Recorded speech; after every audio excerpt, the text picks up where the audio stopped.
Welcome back. In this video, we will learn how to implement mouse-based movement in your inventory system, including dragging and dropping items within the inventory and splitting of items into two just like in Minecraft. This is the last part of my multi-part tutorial series of making an inventory system in Godot. In the last part, we discussed the code architecture and the logic behind picking and dropping items in and out of inventory. And after today's part, you would have successfully made a clean and scalable inventory system for your game. So now let us first start with the logic behind dragging and dropping and then item splitting.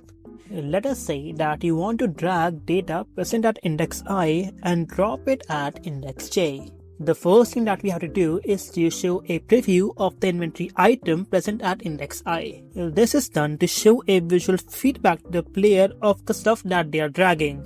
And we will be using Godot's built-in API to facilitate this dragging and dropping and as well as showcasing our preview. Now for the actual drag and drop logic, we will have certain cases based on the conditions of inventory items present at index I and j. Firstly, if our j slot is empty, we will dump whatever data we had in slot I onto j.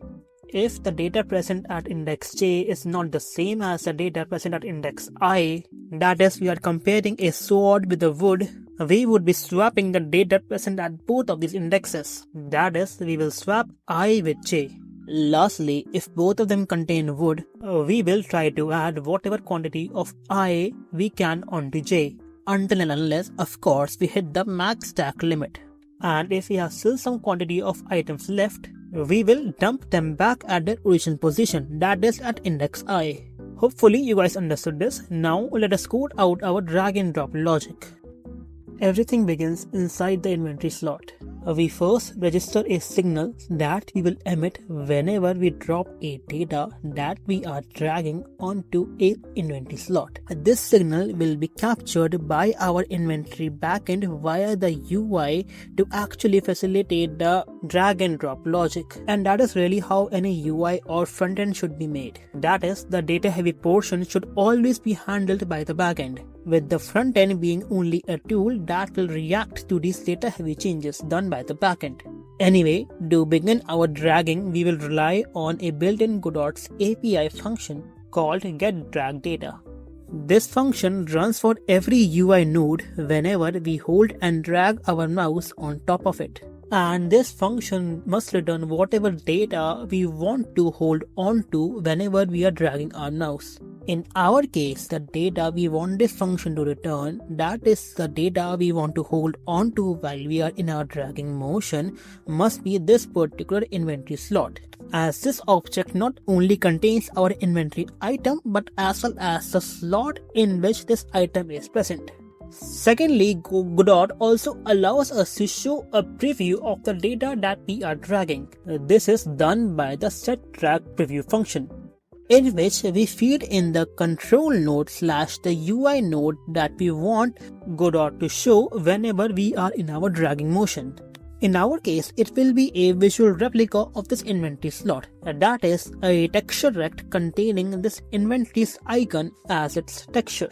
Okay, now we are in our dragging motion and we want to drop a data onto this inventory slot. For this, we have to firstly tell Godot the condition that will make this particular drop valid. This function might not seem that useful right now, but think, what if your game has two different menus with two different drag and drop mechanisms? I'm pretty sure you would not want to drop items present at menu 1 onto menu 2. In that particular scenario, this function becomes very useful, as it will then not only help prevent data corruption, but as well as prevent unexpected run errors.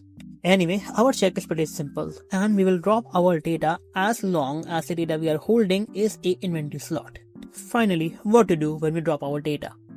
Nothing, we just emit our signal that we defined earlier and share two parameters. First being the data that we are holding on to, and that is the initial slot I, and the second being the slot on which we have dropped this data onto, that is slot j. Essentially, we are sharing our starting slot and our ending slot. Now back to our inventory UI, we firstly connect this particular signal onto a function, and inside this we will just ask our inventory to handle this drag and drop. by sharing our slot I and slot J's index. Now finally, back to our inventories backend. Firstly, if either of our starting and ending slots are empty or are different, we will just simply swap both of these slots. If neither of these three conditions are true, then only the last condition remains, that is, both of these slots have the same item type. In that case, we'll firstly try to fit in the data of slot I onto slot J. And if you still have some items left, we will just dump them back onto slot I. Oh, and by the way, here is a swap slot function. Pretty simple, as you can see. I do not know what to add here. With this, your drag and drop code is done. We can demo this out and you will see everything is working correctly. And now let us move on to item splitting. And that is a more complex part of this tutorial. Firstly, the logic.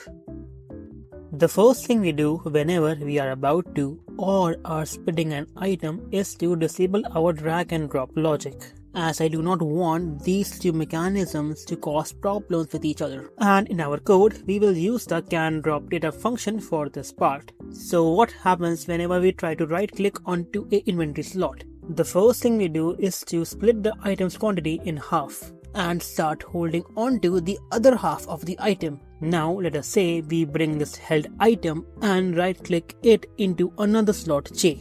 And same as before, we will have certain scenarios based on J's condition. If our J is empty, we will put in one quantity of the item we are holding into J.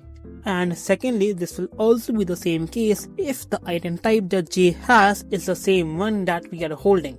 And thirdly, if both of these item types are different, then we do nothing and still keep holding on to our held item as it is.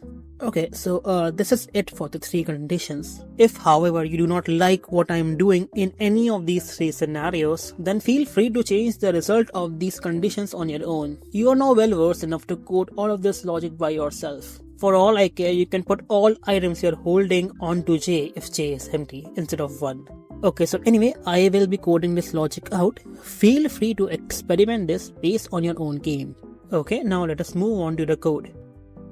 This time our code begins from the inventory UI, where we will make a variable that will be used to store the held item we will be using for our splitting operation, or in other words, the item that we will obtain when we right click onto a inventory slot. After that, we will make a boolean function that will return whether we are holding this item currently or not. This function will be used by our inventory slot to disable their drag and drop mechanism, which we will talk about later on. Speaking of later on, we will also connect a signal that our inventory slot will emit whenever we right click onto it to a helper function to handle this right click event. Oh, and same as before, we will let the inventory backend handle the actual logic for this, with our UI only reacting to it by changing its held item for split variable.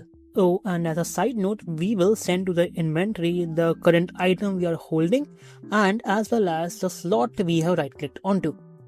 And before moving on to the backend, we will complete our front-end flow by wiring up our inventory slot code. Inside the inventory slot, we will first make it unable to drop any data if our UI is currently holding any item for the split operation. And finally, we will write the code to emit the right-click signal whenever we right-click onto a inventory slot using the built-in GUI input function. Now let us finally look into our backend. Firstly, if both our held item and the slot we have right-clicked onto are null, it means that our split operation is null and void and our inventory UI does not need to hold any item. Otherwise, if only our held item is null, then that means we are initializing the split operation for the first time. Then that means we must split the quantity of our slot index in half and give the other half to our held item. Care must be taken when we are dealing with odd number of quantities. In that case, then either the slot index or the held item can have the greater half of the quantity. In my implementation, that is the held item because it is the core focus, but you can change this as per your game. And lastly, if we are already having a held item, then we'll try to add one quantity of it in case the slot is either empty or of the same item type.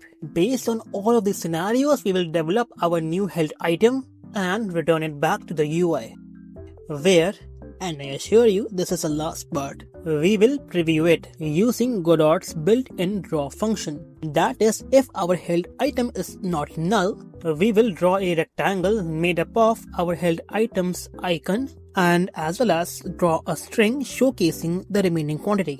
Since this draw function must be updated every frame, we will refresh our inventory UI every frame in case we are having a held item. And with this, our inventory system is done and complete. Congratulations you guys if you have made it till here. This tutorial was not at all easy. Give yourself a pat on the back, for you are now the proud owner of a clean and scalable inventory system. Hope you guys liked this tutorial series. Don't forget to comment down below if you have any feedback or criticisms, and as well as like and subscribe if you guys are already down there. And I will catch you guys the next time. Okay, bye.